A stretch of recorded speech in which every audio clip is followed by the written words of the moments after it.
This is Hinos Sport, bringing you that heat and that fire. Again, Happy New Year's to everyone. Now on to the video, man.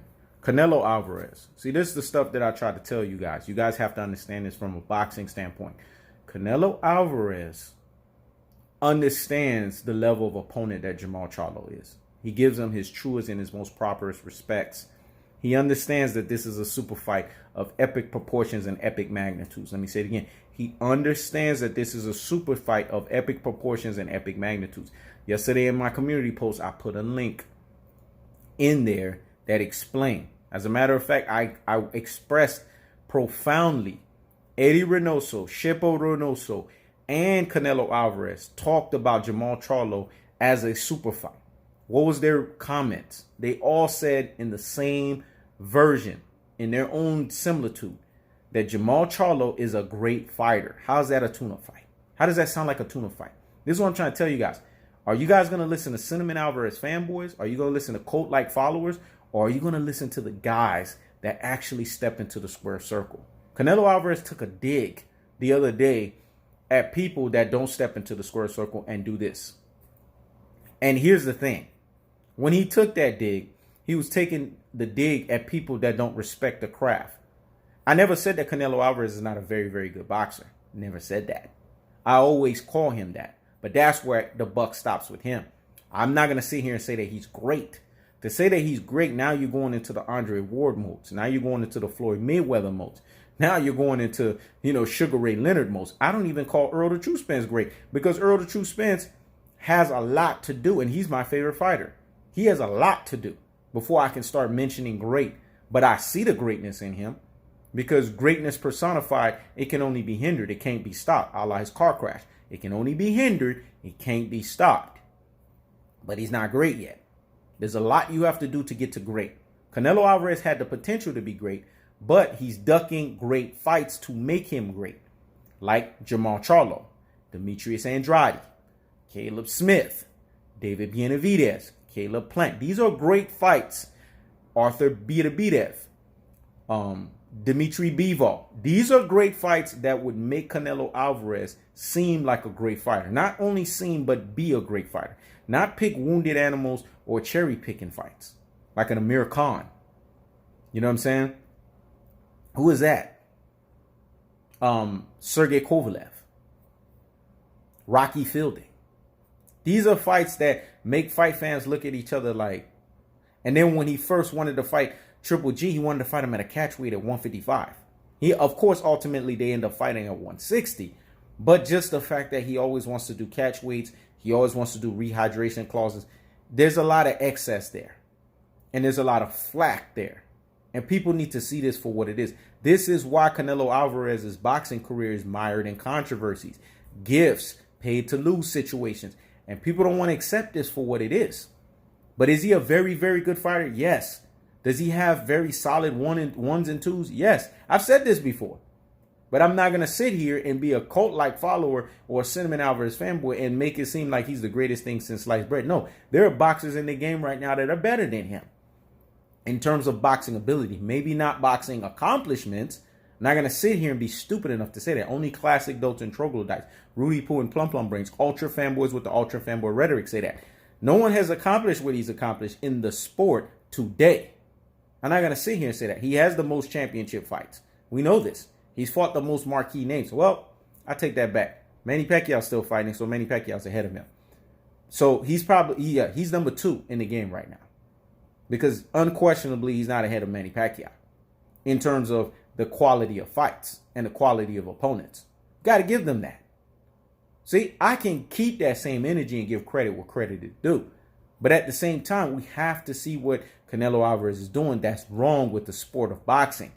And if you're keeping that same energy, you got to hold the feet to the fire. Because when you're saying that a fighter is great and you're holding them to a standard where you're comparing them with the Floyd Mayweathers of the world, the Andre Wards of the world, the Manny Pacquiaos of the world, even Manny Pacquiao, he's fought every damn body. You have to fight everyone. Oscar De La Hoya, the guy that represents him for Golden Boy Promotions, he fights everyone. He's not even following the guy that represents the company that has basically brought his whole career up, a la Golden Boy. Oscar De La Hoya, this guy fought everyone. The only person he didn't fight was Winky Wright. That was the only person he ducked, but he fought every damn body. Why can't Canelo Alvarez fight everybody? Jermall Charlo is a great fighter for the sport. Y'all need to stop this foolery and calling him a tune-up fight. If you do this, this shows that you are a casual. It shows that you are an ultra fanboy with the ultra fanboy rhetoric. This is what I don't understand with people. This is what I don't get. And people need to understand this for what it is. Because the true boxing eye test tells you that if Jermall Charlo wasn't that threat that he was, Eddy Reynoso wouldn't say it. Canelo Alvarez wouldn't say it. Jermall Reynoso wouldn't say it. Bernard Hopkins even admits it. Because Bernard Hopkins gave Jermall Charlo credit the other day when he said, man, he is basically following the mode of myself and Roy Jones Jr. and he's respecting the middleweight division. I tell everybody in boxing, the middleweight division is a transitional weight class.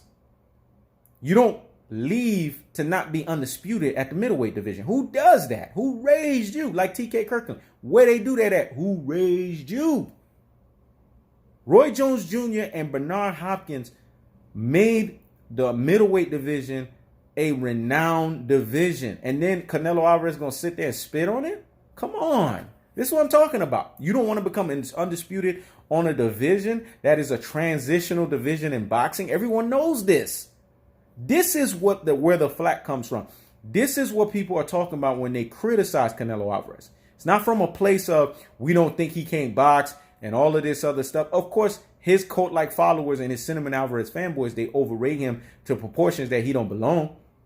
Because you can't put him in the breath with a Floyd Mayweather, especially after Floyd Mayweather washed his ass, double washed his ass, and triple washed his ass. Can't do that. Can't put him with the Manny Pacquiao's. He doesn't belong in those levels. Because there's levels to this stuff. Like Meek Mill said, there's gears, dog. You can't. Now, if he starts fighting a Jermall Charlo, he starts fighting Demetrius Andrade, he starts fighting Caleb Smith, he starts fighting David Benavidez, he starts fighting Dimitri Bivol, he starts fighting Arthur Beterbiev, he starts fighting these people, Caleb Plant. He goes through all these guys. Now, he knows his sport is going to have to say, okay, he's great. And he wins these fights. He's great. But you can't give him that if he's not fighting great opponents. Because in order for you to become a great fighter, you have to fight great opponents and beat them. This is what I'm trying to tell you guys. Name me a fight where Canelo Alvarez has unquestionably beat a great opponent. Can't do that.